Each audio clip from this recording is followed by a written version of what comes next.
je suis de la majorité présidentielle avec une attitude de l'opposition. Donc opposant, Aza opposant qui Maza n'a opposition. Est-ce que si Oyoka Etienne Sekedi Achia sorti à Diom Ndongala comme préalable pour participer au dialogue? Il faut comprendre. Les opposants n'ont pas eu de avant. Préavis dans les sécurités, on va dire qu'on va tort. La loi ya Congo et la constitution ya Congo, transition exatée. On disait tout sauf Mobutu. Vous vous rappelez? Tout sauf Mobutu. Mobutu Lingiri sous-souté. Les lots c'est tout sauf Joseph Kabila. Mais l'objet, vous avez tout sauf Nani. Et malheur à ceux qui ont peur. Pourquoi vis-tu maintenant à l'écart, toi qui comptais parmi les grandes nations? Pourquoi vis-tu maintenant à l'écart, toi qui comptais personne pour te consoler, Congo, beau pays? Merci chers téléspectateurs de Direct Télévision. Dire la vérité est un acte révolutionnaire. Merci. Nenge Bozali Ebele à Kolanda Magazine d'actualité politissimo. Je suis dans son cabinet de travail. Mesdames et messieurs, naïe juste un lukaye pour que tout me un peu que sur la masolo aux autres concernés, tous continuer toujours que sur la naïe, tu bah évolution. Il y a masolo, il y a élection, il y a gouverneur, il y a vice-gouverneur, il y a province à Olomami. Lelo on a tout ça quand même na bureau naïe. Tout solo la masolo n'engagé que tambo. Il s'agit bien de monsieur Eric Sope-Wanvula. Avec lui, on va devoir parler de lui, de sa candidature, comment ça évolue. Lelo est dans la Cour suprême de justice, bako rendre verdict, bako kata masolo en lelo. Il est là, monsieur Sope. Mesdames et messieurs, tous en direct. Baki tous solo na monsieur Eric Sope wana zoya. Tobeta masolo. Nengeni ni masolo zali ko tambola na Olomami bayambi message nengeni ba pétition c'est bandi. Robeta Masolo Kaka na ye ndengeni balingi ba investir na Olomami lela monsieur Sope. Bonjour à chaud, bonne santé. Oui, bonjour, ça va, santé très bien Claude. Regardez la caméra, la population ba nazo à chaud par rapport à Masolo évolution, ndenge zali ko tambola ya élection gouverneur na vice-gouverneur na Olomami, état moral, santé, ça va? Ouais, moral très bien, kaka nengozo mona ke moral est bien. Okutinga na musala. Nous sommes en train de travailler sur le calendrier prévisionnel concernant le financement que la fondation Simon Kimbangu a bénéficié par l'entremise de la FECOSA, a bénéficié auprès d'une consortium sud-africain et australien à l'ordre de 22 millions de dollars en matériel financé pour l'exercice 2017-2018 dans la province de Olomami. Enfin, de prendre en charge les personnes vivant avec handicap physique, les enfants frappés par la malnutrition et la femme atteinte par le virus du VIH-Sida. Merci, Excellence. On va se mettre, on va parler. Merci beaucoup, chers téléspectateurs. Vous avez toujours branché, toujours sur le naïe. A Roibis Abiso, Nengenini, province ya Olomami, Ezoluka, Kobima, na situation au Bazanango, surtout que Bazali, province Mogo, richesse, Eza Ebele, mais Basala Kayangote. Alors, M. Eric Sope veut quand même que Luka va partenaire par-ci par-là, à Meka un peu, qu'on pèse à moyen, il y a aussi la misala dans la province à Olomami. C'est parti. Merci. Merci chers téléspectateurs de Magazine Politissimo. Comme je vous ai annoncé au début de cette émission que aujourd'hui je reçois pour vous M. Eric Sope-Wanvula. Il est candidat gouverneur dans la province de Olomami. Il s'est senti un peu frustré par rapport aux résultats que la CENI avait publiés lors de l'élection de Salamaki. Par rapport à l'irrégularité au Salamaki, ils ont droit à saisir l'instance judiciaire. Il y a un Salaki procédure wana ils allaient au Tambola qui toque au niveau de la Cour suprême de justice à Kinshasa. Il y a un besoin côté au Komelanga ina lukaye pour toute évolution. Hier nazana monsieur Eric Sope bonne santé. Non, Nangolo Nzambe Claude Mavinga santé très bien. Très bien vraiment. Alors on a un petit peu annoncé par tout le masolo la situation il y a élection gouverneur Olomami Oyo vous allez candidat potentiel masolo ndenge tambolaki et utaki na Lumbashi et na Kisasa d'abord mais quand on peut expliquer ba milieu ba téléspectateurs on a tout à travers ma chaîne partenaire masolo évolue ndenge. Oui, masolo évoluait bien, tout ça na Cour suprême. Pour démontrer Cour suprême noir et blanc que Cour d'appel ya Lubumbashi, ba raison oyo et avança qui est a fondé. Pourquoi? Parce que fond ya likambu oyo biso to accusé candidat PPRD, candidat à majorité, Kalenga Mwenzemi, Cour d'appel et sali allusion nangote.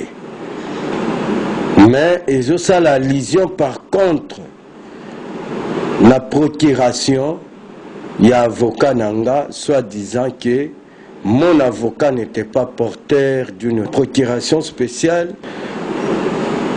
En tout cas, je me suis étonné, et puis Namitouni, vous me voyez, moi, Eric, envoyer mon avocat sans procuration spéciale et surtout qu'il était à Lubumbashi, non.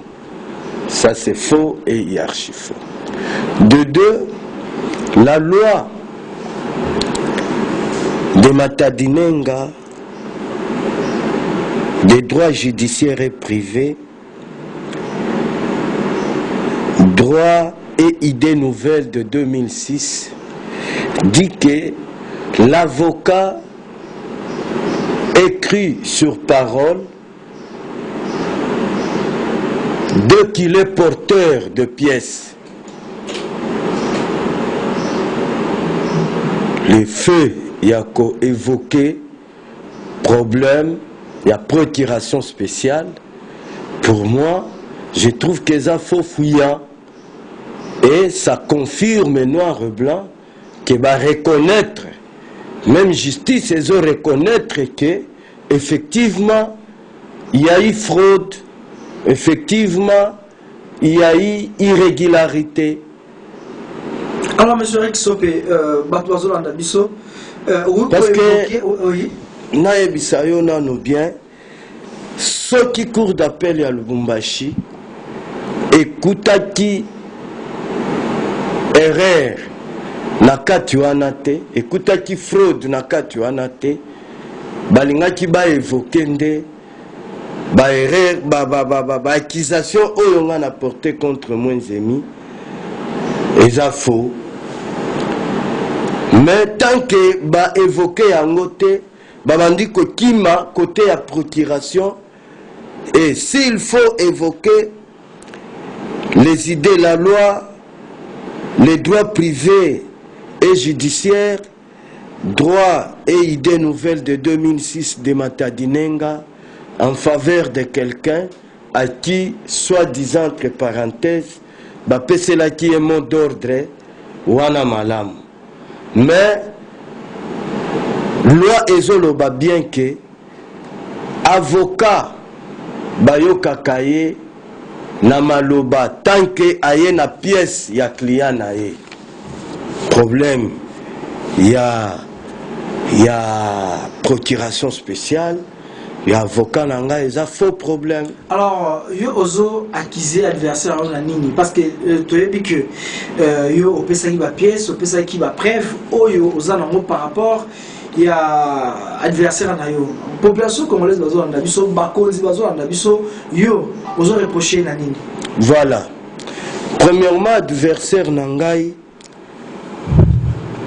nazo reprocher ye na ba image oyo nanu bino moko botala bolanda ba image oyo. Une forte délégation des ministres nationaux et des députés nationaux est venue ce vendredi 25 août 2017 à Kamina, chef-lieu de la province du Olomami, pour soutenir la candidature de la majorité présidentielle aux élections des gouverneurs et vice-gouverneurs, telles que décidées par la Commission électorale nationale indépendante. La délégation, qui était conduite par le ministre national des Industries, l'honorable Marcel Léou, a été accueillie par les chefs de l'exécutif provincial, par intérim le professeur Jackson Kalinga Mwenzemi, derrière lui quelques membres de son gouvernement. Après avoir été accueillie, la délégation a serré la main aux différents responsables des partis politiques venus nombreusement à l'accueil de cette dernière pour manifester l'unité au sein de la majorité présidentielle, étant donné que l'objectif d'un parti politique est de maintenir et conquérir les pouvoirs. Pas pour une autre mission, mais soutenir la candidature de la majorité. Telle est la mission pour laquelle la délégation séjourne à Kamina, comme nous dévoile l'honorable Marcel Léou. Chef de l'État, Joseph Kabila Kabange, alituinstruire anasema mkuu wa Ngoi Mukena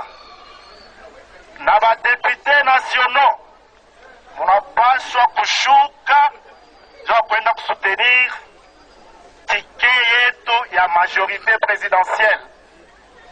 Na hapa mimi naona madrapo ya majorité yote iko hapo, mwilipike mbele mikono. Antukadra parce que napenda hapa sasa development ya province yetu. Mutaona après ma election ya kesho akutafanya 2-3 jours ba investisseur tena batafika umu, tutabaleta de sorte que chef de l'État asa kudeside maintenant Olomami inapaswa imalize njala ya Grand Katanga yote.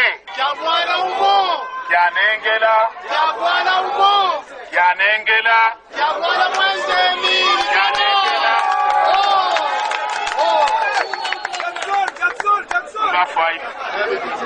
Bumba five.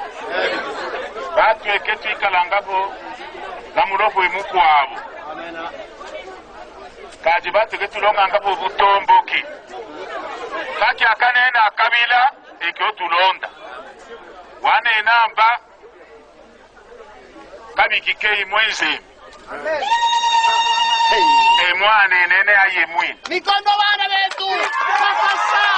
Makasa kinuwe. Kwa mwana munume. Bulobwe ubiki kwanga. Ambele bulobwe ubiki kwanga. Kemu jibamo nene mwana webutula. Kasha. Balua badena mwana mula webutula. Kena kyo. Kuna système moko basi bache en place soi-disant que chef de l'État tindi bango et pourtant eza lokuta ezali élection désolé kana Olomami te ezali parfois et peut-être nomination systématique mais la nomination systématique wana yozo yanango eza mboka bato eza na bato bavandaka kuna baza pe na droit surtout que tozolo ba élection baza na droit bayebisa ba élu na bango que voilà bon voter mutu fulani. Mais ce qui n'est pas le cas au deuxième fois yango tozo dénoncer yango ya liboso elekaki na ba élection oyo tokendaki nango ya mibalende yango yo bino moko bomoni ba image oyo zalaki na opposé na Célestin Mbuyu. C'est le même système lelo même système ezongi yango tolobi ke to dénoncer yango ndenge chef de l'État na kananga alobi bo dénoncer bango. Alors merci monsieur. Oui nazo chité campagne esilaki jeudi na mini nde campagne esili mweze miazalaki wana tozaki biso nyonso to égal. Vendredi délégation bino mo bomoni image ezaki jour ya campagne te. Vendredi délégation eye bomoni ba autorité o baye wana Olomami nde etangi bango kombo basali campagne vendredi. Batu nyonso bozomona na ba image baza ba fonctionnaire ya hôtel de ville, c'est-à-dire bino na mbongo ya gouvernorat plutôt na mbongo ya gouvernorat na jour ya campagne te aleboye kosala campagne vendredi jour ya élection donc boye et puis kokoma bokomi bozui ba député boke na bango na kiabukwa na ba député na ngai na ba député ya fulani nyonso tu eza mot d'ordre pesami non chef de l'État lobi bino moko bolandi image bango mo bazolo ba que chef de l'État muto alobi. Mais Claude Mavinga, je vais te garantir une chose, le chef de l'État Kabila Kabange alobi eloko moko te atindi pe mutu moko te akende kosala campagne vendredi. Ezali en violation ya loi électorale. Et dès lors que Moutosali campagne, au-delà, il y a délai, il faut Bossalanini, annuler les élections. Mais M. Rick Sopé, mais au jour d'aujourd'hui, clair, élection Salami, va voter adversaire. Bien que la population va voter gouverneur, ce sont les députés provinciaux au hasard représentés la population, bien sûr. Mais en fait, comme si on a beaucoup plus aimé la population primaire que les députés provinciaux, c'est ça? Non, je vais te dire une chose. Quand il y a délégation en dehors, basali ba discours, basali boye, bazongisi boye, batikeli député mon côté liberté asa la choix nae ya candidat nae. Nga naza mutu malemba nkulu. Bis ngainde nazali na plus de députés na malemba nkulu dans tous les Olomami. Eza ba député à malemba nkulu nde bazawana. Mais lors des élections, au Komona il y a une délégation. Donc pour vous, il y a une pression. Une pression, soit disant que chef de l'État Mtatindi Bango, Bakoya, Bazuina nous ba député, Bakei, Bakofre Bango, Bakamati, Ba instruire Bango, Ndenge Bako instruire Bango, Balobi, bon voilà, ceux qui vont sali boété, en tout cas, le chef ne sera pas content. Il faut bosser la boue. Mais dans l'entretemps, le même mouton que le chef a présenté, c'est Ezali, même mouton Oyo, Bazali Koina, la population, même n'a député. Mais pour faire passer votre forfait, vous opposez les députés provinciaux avec le nom du chef de l'État. Là, il y a d'abord trafic d'influence, il y a d'abord pression. C'est Ezaba élection liberté. Alors, on a dit que pendant qu'il était candidat gouverneur, effectivement, oui, il est candidat gouverneur, Azako Assime fonction, il y a gouverneur image Angoana, Nakanisi Bomoni image. Alors, tant aux hommes qui ont besoin de préparer l'élection, Oyoke. On sous-entend que ça libre et transparent, mais Bozo Kamata, trafic d'influence Mokoboye, Bozo Tambula Nango, na ba lieu électoral, ce qui veut dire que ba élection ana eza transparenté, eza liberté. Pour ceux qui sont à la libre, il allait démissionner. Non, d'abord délégation ana ya Kishasa. Eye kosala nini eye pena kombo ya oui ko soutenir mutunabino oui on n'en disconvient pas imposer. C'est pour cela que vous êtes de la majorité présidentielle. Votre adversaire, il est aussi de la majorité. Écoute, oui. Je voulais te dire une chose. Moi, je vous ai toujours dit, d'abord au sein de la majorité, ba parti Ezebele, de deux, biso ba sope, toza ba kabiliste à 100%. Biso ba sope oyo nanu kobandana na biso moko ba sope. Mais ce sope n'est pas de la majorité, il est kabiliste. Je suis kabiliste à 100%. Et je défends les idées du chef de l'État, qui est le Raïs Joseph Kabila Kabange. Et ici, moi je te garantis que le chef de l'État n'a jamais envoyé quelqu'un battre campagne hors délai. Le chef de l'État n'a jamais envoyé quelqu'un pour dire que voilà, yondo za bien, oyonde na lingi, oyonde na lingi te, jamais.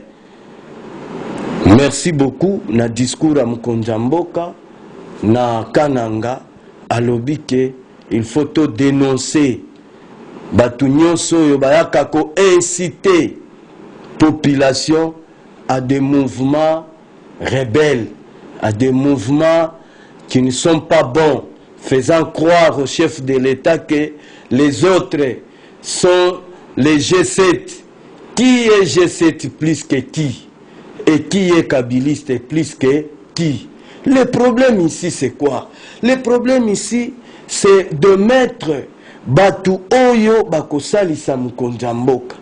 Il ne faudrait pas que banda induire mukonza mboka na ba erreur, ko opposer mukonza mboka contre population na ye, ko yana ba système moko boye prédateur pour vos intérêts. Non. Non, wana biso basope. En tout cas, nous vous disons tozaba kabiliste à 100%. Peut toko dénoncer, toko landa likambuti tina suka. Merci Eric, je vois comme si vous êtes énervé. Qu'est-ce qui va pas, monsieur Eric? Non, non, je ne suis pas énervé, plutôt Naza n'a pas sipé mawana mtema, komona